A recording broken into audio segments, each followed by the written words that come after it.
How to insert an arrow here into Davinci Resolve without using a picture. So first let's go to the start menu, type in character map, is this one, click on character map. Now there are a lot of fonts here, as you can see, and use Wingdings, Wingdings, the first one without any number. And here at Wingdings we have, let's say, those arrows, let's say that thicker one. Double click on that one, it was added here, click on the copy button, we just copied that arrow.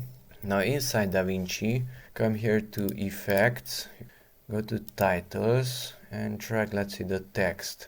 Drag the text on top of your clips. There is the text. Now let's open the inspector. Here at video title, just select that text and paste over the newly copied text. Currently it's not shown correctly because the font is not identical to the one in the character map. So here select font family, Wingdings. So don't confuse it with Webdings, it's Wingdings. And voila, there is the arrow. Although here it's a letter E like looking thing. You can modify the color of that arrow.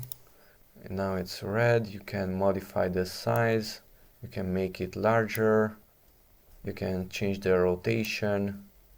You can add even a stroke. Increase the size of the stroke. It's not too thick.